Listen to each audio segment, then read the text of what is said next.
everyone! We're doing a Star to Steer Her By, like we do! Woo! We're back. And this week, oh boy, it's Galactic Lampoon's Risan Vacation. This week on A Star to Steer Her By. Oh, that's fucking brilliant. I thought of that earlier There's today. The title. I had to write it down because I was very proud of myself. Because this week it's strap in. We got 3 episodes to plow through because next week is the season finale series premiere of the next one. And speaking of plowing. So 3 episodes, here we're going. By the way, in case you forgot, this is episode, we said it earlier. 328! Woo! And as always, this is Aim. This is Caitlin. This is Jake. I was gonna try to be funny, but I'm not. Fuck it. This is Chris. I like how Jake is the tired, lethargic one when I got a flu shot in my COVID booster yesterday. Oh yeah, how you feeling? Achy. Yeah. But not terrible. Yeah. Well, it's good that you're doing your part for the herd immunity. I have to go get mine at some point. I just like needles. Well, who doesn't? Right. Wait a minute.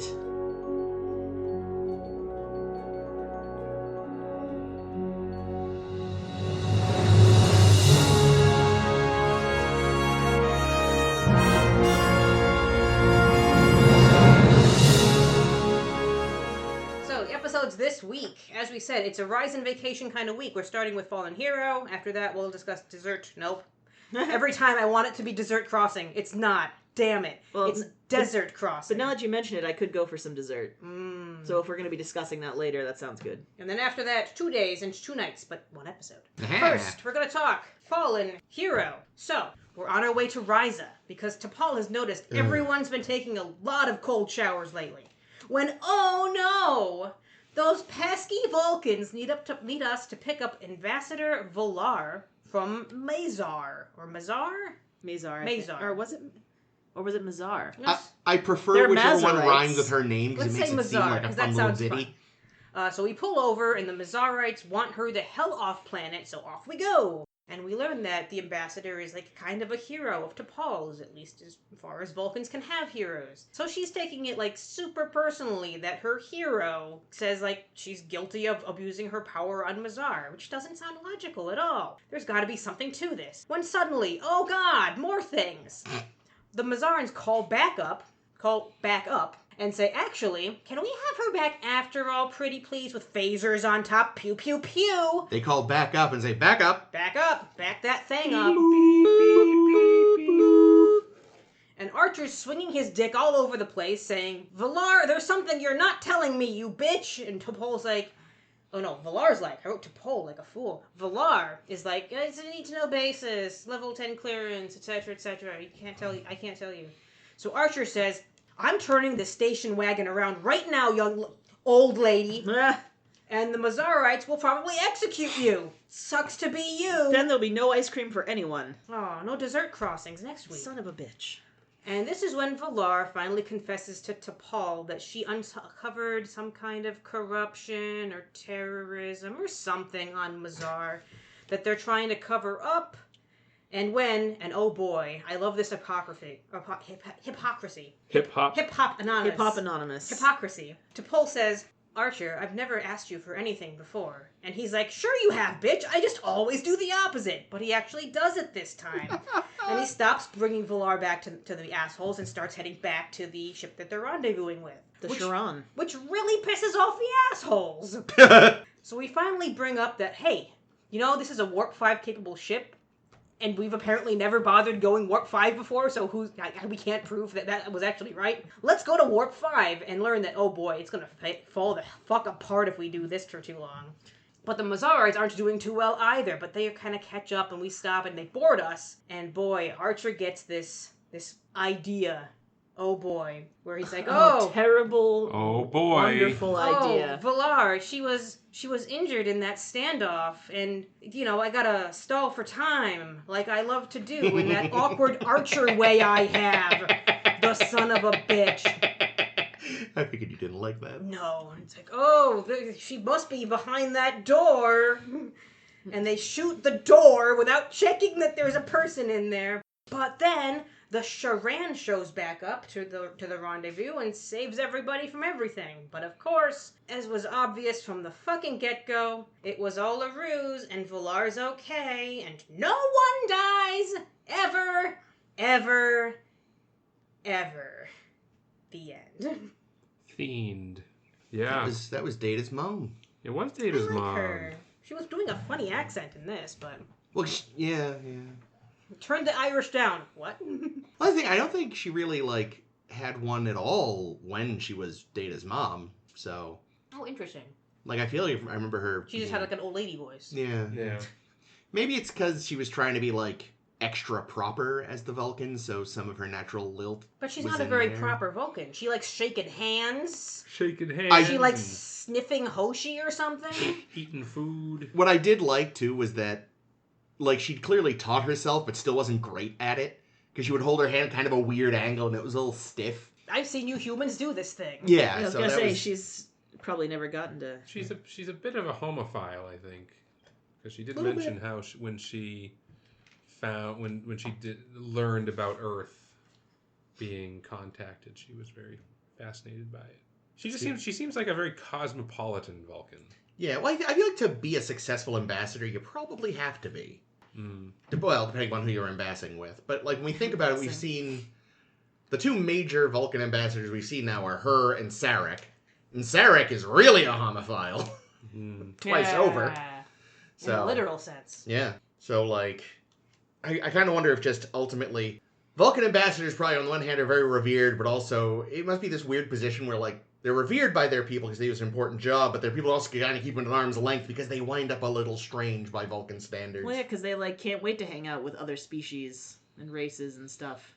I mean, I imagine the ones that succeed, yeah. Like, I'm sure there's a lot that go out there and then come back and are like, fuck it, gotta teach at the Science Academy or whatever. The Vulcan ambassador to Earth seems like a bit of seems like a bit of a pill. Yeah. Of course, his assignment, let's be honest, is to try to keep the people of Earth in line and not be friends with them. He's babysitting. Yeah. That's nobody likes babysitting. Yeah, it's like, oh, it's like Muppet Babies. Oh, if I could draw like him with the socks and Archer as a wee Muppet boy. That would be cute. But yeah, I don't know. Found this episode a little boring. Yeah, it's fine. Boring side. Yeah, I kind of wished for something else. I don't know. Like when, so the quote from the writer, Chris Black, he wanted to round out the Vulcans with one who is noble, self-sacrificing, and who, when confronted by Archer, tells him the truth because he deserves to know. And it's like, does he? I mean, I know that Archer is frequently a bit knee-jerk in his reaction to the Vulcans, but I will say, I don't know about the whole Valar thing, but it was really shitty to not tell him, like, oh, P.S., you're going to be a prisoner transfer. Like, because that has security implications. Yeah. So maybe he should have been told up front what the deal was. A heads up would have been cool. Yeah, it would have been nice. It's also not really clear to me why the Enterprise was sent to do this mission. They were the closest one, and they wanted it done now.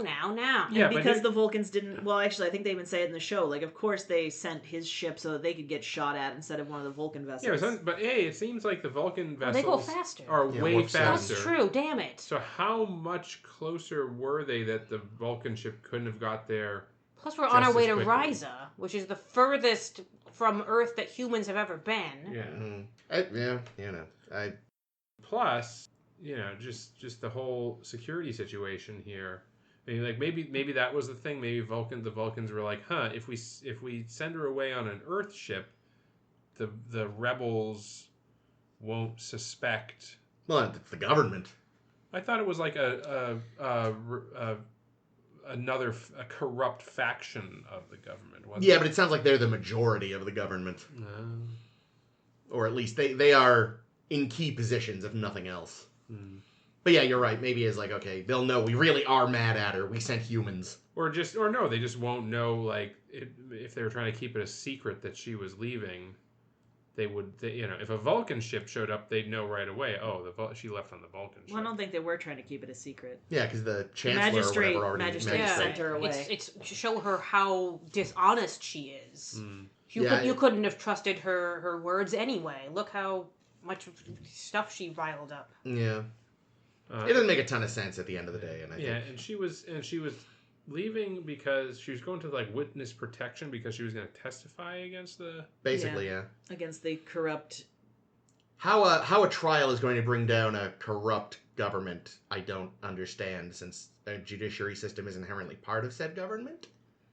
I don't know. If you do a war crime, doesn't somebody try you?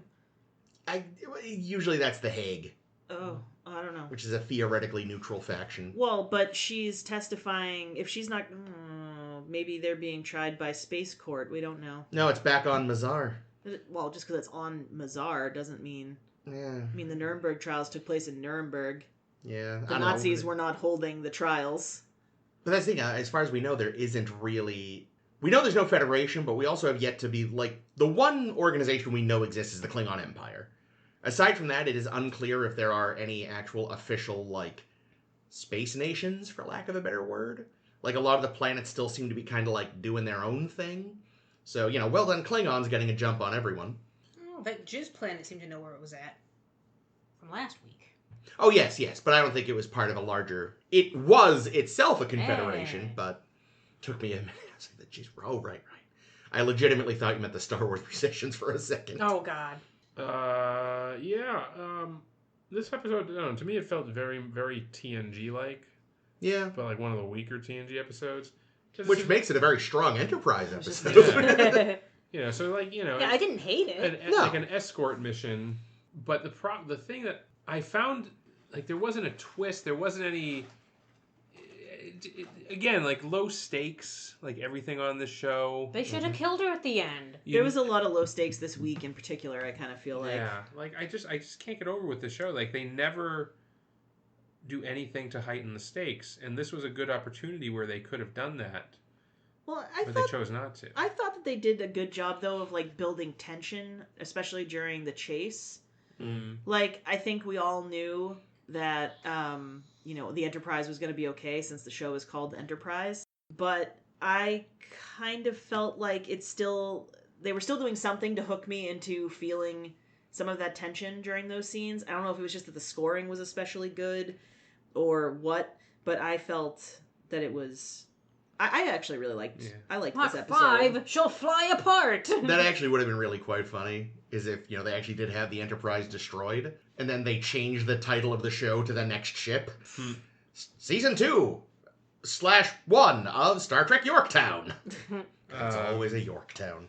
But yeah, I mean, I think that's a good point. Yeah, the chase I did enjoy, and I guess there was some good tension in that whole. Oh well, we think they can only go warp 4, so if we go warp 4.5, we'll outrun them. And then it's like, oh no, they can go warp 4.5. Oh well, we'll just keep upping the stakes. And it was interesting that like in the middle of all this bullshit, Archer kind of gets this. What you think about it for him should be a really emotional moment of like, we did it, Dad. We hit warp 5, but he can't enjoy it because it's in the middle of all this fuckery.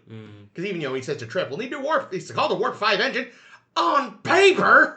Why had they never tested that it can go warp 5 before? Well, I think that's the thing. I think the engine is rated at warp 5, but that doesn't necessarily mean that the ship won't start falling apart. The ship that it's attached to can go warp 5. Okay, but my question still stands. Yeah, I think probably this is one of those things they were going to do if they hadn't just said, fuck it, you're out there, go.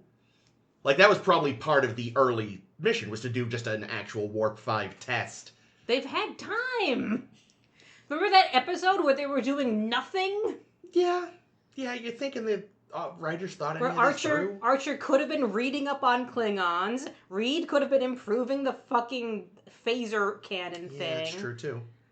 I liked that Trip called out Reed in this episode, being like, "Oh, I bet you really like when we were getting shot at." And Reed's like, "No, I don't really like finding out, but I do prefer fucking around." I loved that as a moment for him. Yeah, the little tidbit that they can't fire phasers at warp was interesting.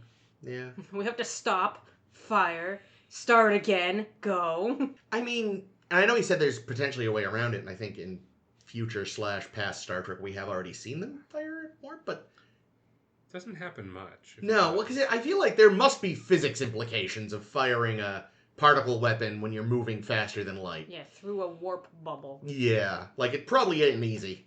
And we know from, when they fought that enemy in that other episode. Sure. I believe you. That they had to, route the phaser power through the warp something. Well, they probably fixed that since then. Well, who the fuck knows Yeah. with these people? Lit up like a Christmas tree. Didn't need that first scene that starts with Oh T'Pol my being God. like, "Why haven't you guys gotten your dicks wet lately?" There's Oh my plenty God. of other ways they could have had her introduce the concept of you need shore leave. Like, she does not strike me as the type of person to just start talking about this at dinner. No, like, She would write a very polite letter to Archer. That's- slide it under his door. that's more of a data move, maybe? Mm-hmm. You know? Like, Vulcans, Or 7. yes, Yes, very very seven. seven. I've been actually. learning about human mating rituals, and I wondered if you guys have had any sex lately.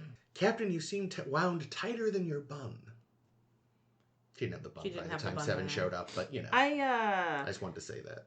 I feel like the way it should have played out would have been like Trip's like, Captain, see you're walking kind of funny there. Are you having sporadic erections because you haven't had sex? Jesus. And then That's how it Archer's works, like, right? yeah. Archer's like, why yes, Trip. I sure could use someone to polish my knob. That's what I was thinking, Captain. We need to find us a sex planet. Way ahead of you, Trip. We need to find us a sex planet. I love that, by the way, this is like an arc they decided to have. Yeah. Let's get to Risa. Yeah, we finally kept track of what happened in the last episode, and it was that we planned to go to Risa. What a weird fucking Weird. choice, but also, of course, Enterprise does Called this. the beaver hunt arc. Well, yeah, it's because the people at home watching are saying, "Oh, we know what Risa means. We're gonna have to keep watching every week." I hate Risa. I've already got my Horgon ready.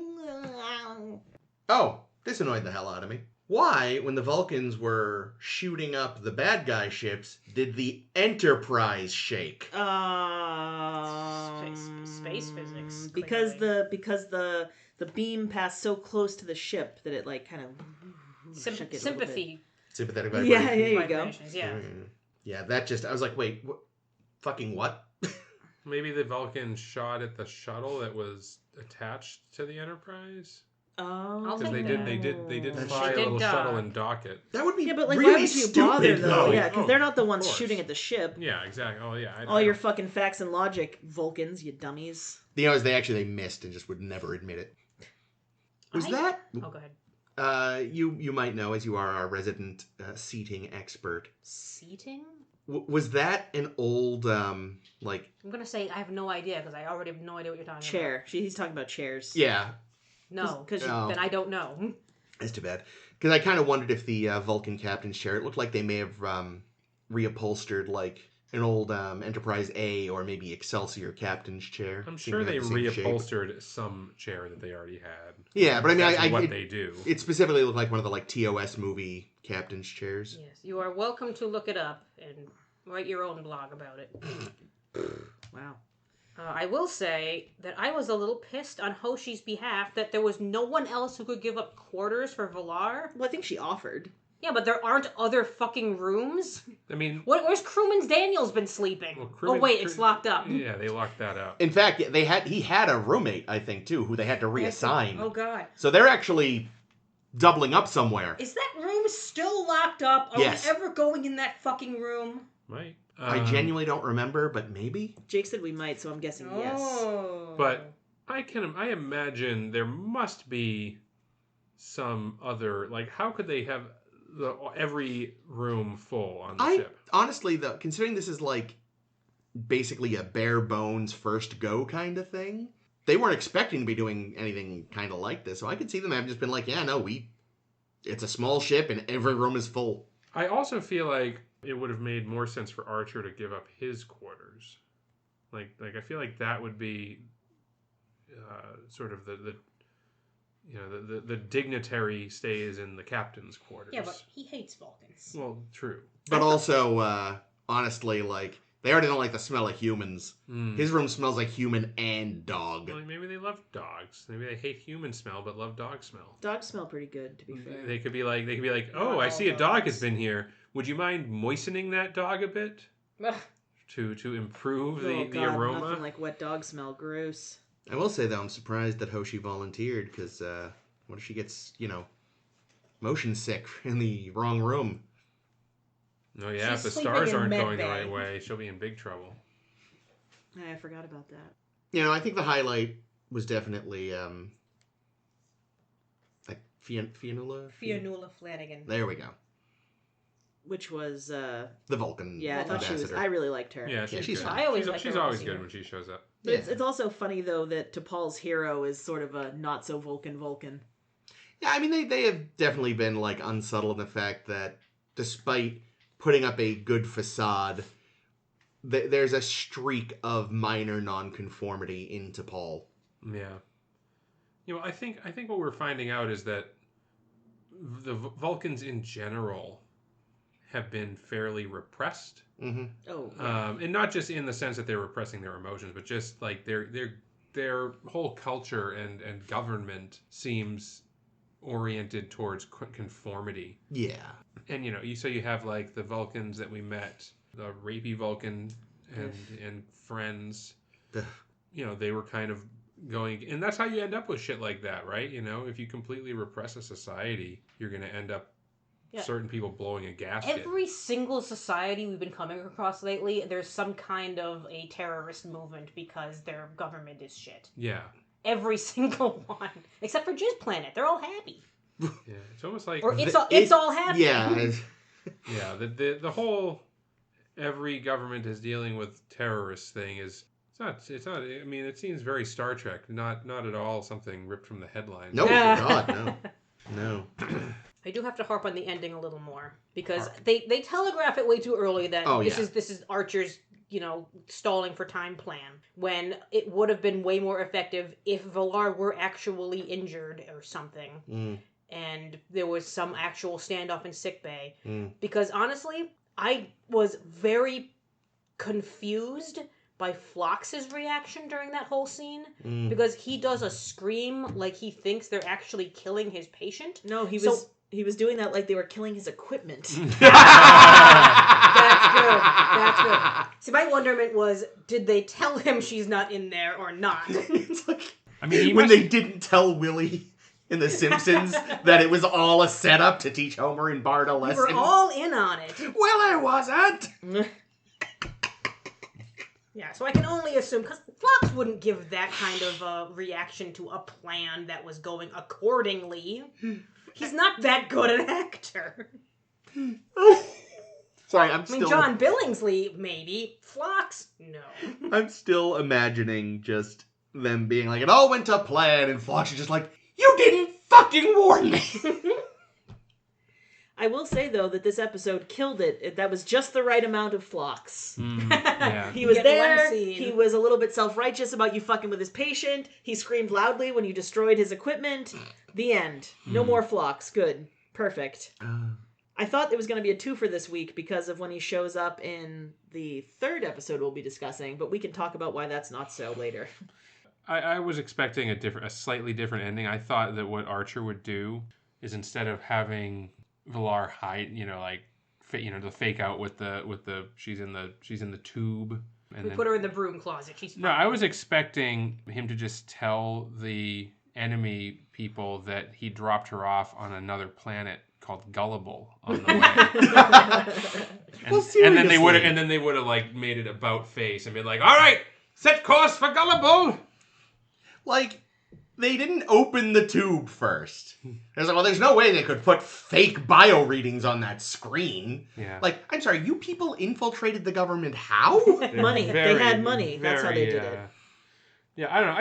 I think there are more interesting ways they could have ended this episode. I think they could have killed Valar and done something interesting there to not make it a total bust. Maybe she dumps her Katra into Archer or something. No, please. I thought Archer was going to dump something into her. I thought there was going to be some hot loving. Make a little deposit. Yeah, see, I think if she died in this episode and Archer had, come to understand, like, oh, this is a Vulcan who came around and told me what was going on and actually seemed like a decent person about it all, and it's kind of, I'm involved in her getting killed, maybe he'd soften to Vulcans, but we're not going to get that, are we? I just think it would have helped everybody if there were stakes in this fucking show. If there were stakes. Ever.